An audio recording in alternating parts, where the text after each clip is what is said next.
Welcome back to the Keiser Report. I'm Max Keiser. Time now to turn to John Perkins, former economic hitman, who is now an author and public speaker. John, welcome back to the Keiser Report. It's great to be with you again, Max. Thanks. All right, fantastic. So I wanted to, before Edward Snowden revelations, before Julian Assange revelations, there was the economic hitman revelations, that there was the IMF, that they were doing dirty things, and they were taking world leaders out to protect the banksters.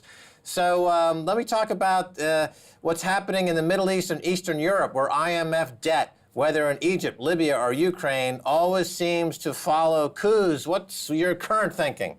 Well, it's the same old story, except it's ratcheted up several notches. You know, it's this process of basically more than anything, corporations taking over the world. I mean, I think really for the first time in history we have a true global empire, and it's the multinational corporations. And the IMF essentially works for the big corporations. The World Bank does, the Pentagon does, the CIA does. You know, I mean, the U.S. government it's not an American empire. It's a corporate empire, but the U.S. government is very strongly behind it. And we constantly have these revolving doors where the head of some big corporation becomes the head of, becomes president of the United States, or becomes head of the watchdog agency that's supposedly watchdogging oil companies. Well, it's a former oil executive who's going to go back into the oil industry. We're really living in a world that's controlled by what I call the corporatocracy, the leaders of big corporations who also tend to be the leaders of Wall Street and the U.S. government and many other governments too. What about this idea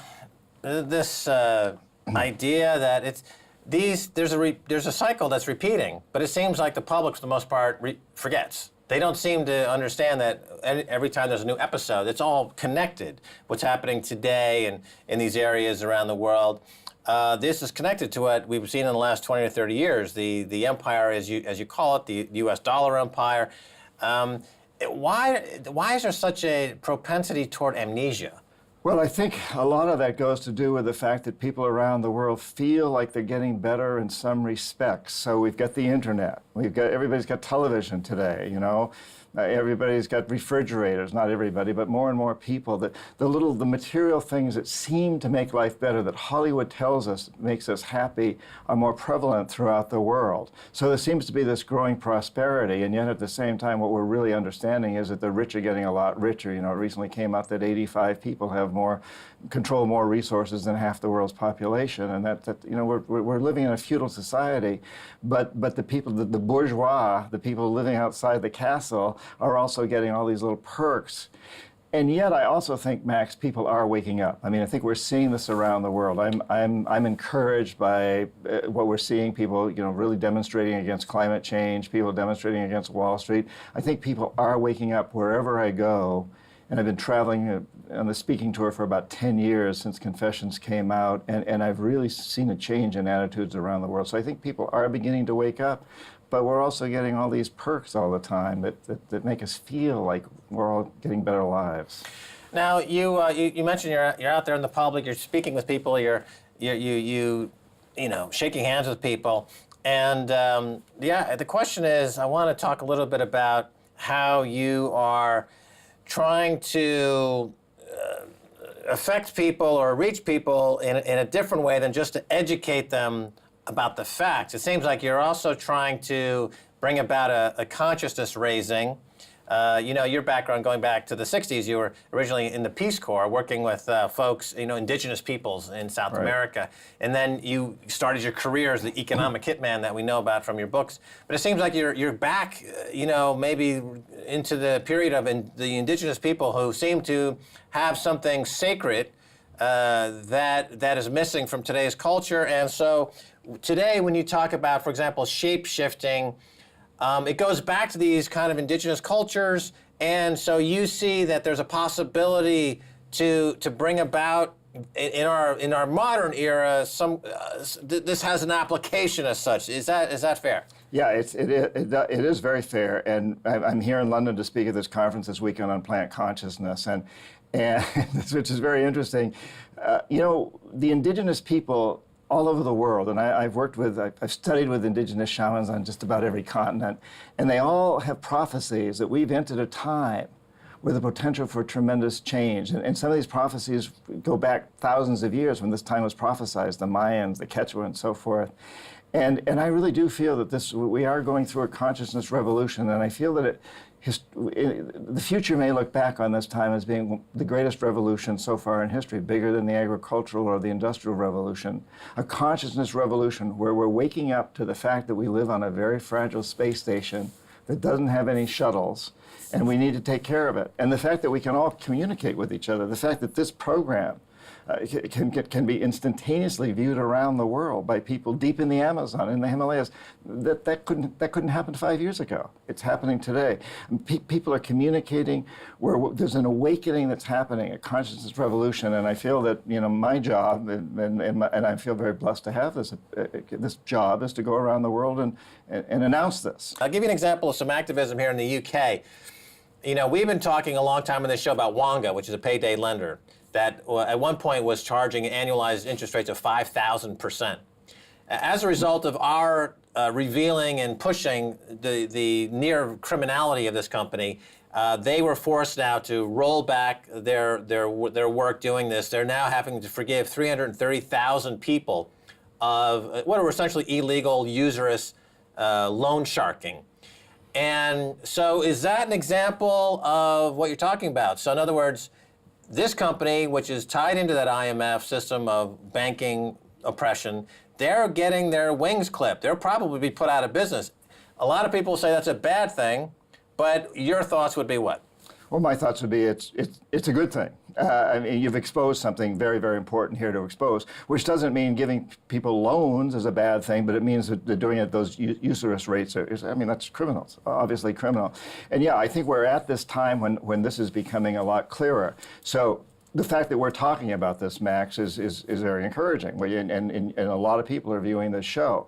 We've still got these, like in the United States, we have these major networks like CNN, Fox, and NBC and ABC who are kind of spewing the party line for the most part. There's some exceptions. But we've also got all this alternative media now. And so I think we're in a classic clash. It's like the feudal lords clashing with the Robin Hoods of the world. We're at this time when there's this amazing clash, and we don't know how it's going to turn out. But what we do know is that there's a growing number of people who are becoming aware and who are becoming activists in trying to change the situation. At the same time, the status quo steps in harder and harder and harder. So the United States has all these draconian laws now. They can listen to everything we say. They can watch everything we do. It's happening in England too, of course. It's happening around the world to a certain degree. And at the same time, there's another whole group of people that's exposing this more and more and more. And I find, for example, in going to colleges and business schools, MBA programs and law programs, advanced programs, that 10 years ago, I would ask the students there, well, what are your goals in life? And they would say, money and power. And today, I don't hear that very much anymore. What I hear is, well, I want to have kids, and I want a better world. I can see that we're creating a disaster here on this planet. We've got to do something to change it. Have we hit peak bankster?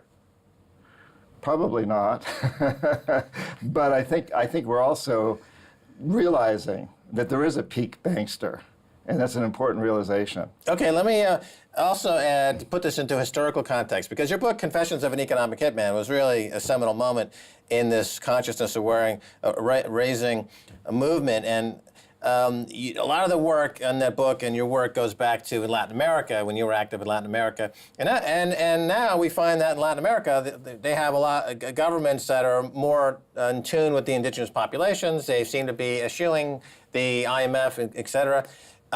Is that sustainable in your view? Do you think that's going to stick now, that they've kind of rounded the corner and they're now on a self-deterministic path? I sure hope so. But I think we have to look at historically, why did that happen? So for many years, there's been this undercurrent throughout Latin America of wanting to put down the corporatocracy, wanting to get up from under that. We saw sort of the communist movement back there in the 60s and 70s and so on. But it never quite worked out. And then we had the Chavez situation. So Hugo Chavez becomes president of Venezuela, partly because there had been such terrible presidents before him. And Bush goes after Chavez. There's a coup in 2002. But Chavez survives the coup. You know, he was very, very smart. And the timing was perfect for him. When he survived the coup, Bush couldn't send in the military at that point. He was so engaged in the Middle East and was afraid that we'd lose Middle Eastern oil. The oil companies were all pressuring him not to go after Venezuela because they thought they might need Venezuelan oil. And so in a way, Chavez's timing was perfect. But the fact of the matter is he showed the CIA up to be a paper tiger. And suddenly throughout Latin America, these movements now come forward, and you get guys like Rafael Correa, president of Ecuador, and Morales of Bolivia, and 10 countries then voted in democratic presidents. Countries that throughout most of my lifetime had been run by brutal dictators, many of them put into power or kept there by the CIA. And suddenly all that changed because people felt that they no longer were under the thumb of a totalitarian. So they hit their Pete Bankster moment. They hit that moment. Now, can that be sustained? We know today, I know that today there's tremendous pressure being put on all these presidents. And today, presidents are very, very vulnerable. You know, you don't have to take a president out with a coup or a bullet anymore. In many countries, you can take him out with a sex scandal or a drug scandal. And it doesn't even have to be true. These things can be created. I mean, we've seen people taken down. We saw Clinton impeached because of a sex scandal. We have about a minute left. Just to follow up on that point, how has the financial hitman aspect of things changed? In other words, it seems that given the growth of derivatives products over the past 10 or 15 years, these governments can collude and take down a country as they did in Greece. You know, the Greece was attacked by bankers, and now it's being chopped up. As a result, it was a classic private equity scam. Essentially, we only have 30 seconds, unfortunately, but have the weapons, the financial weapons, increased? Yes, they've increased. And also, people's awareness has increased. So again, we have this clash that's going on, and I think, you know, we don't know what the outcome of the story is going to be, but I think for you and me and people like us to keep exposing this, and for the common man to recognize that we have power. Ultimately, the corporations depend on us to buy their goods and services and invest in them. So we have the power to take back control, and we need to do that. All right, John Perkins, we're out of time. Thanks so much. And that's going to do it for this edition of the Keiser Report with me, Max Keiser, and Stacey Herbert. I'd like to thank our guest, John Perkins, author of Confessions of an Economic Hitman and many other books. You can find out all about where he's going to be appearing next at johnperkins.org. If you'd like to get in touch, tweet us at Keiser Report. Until next time, bye, y'all.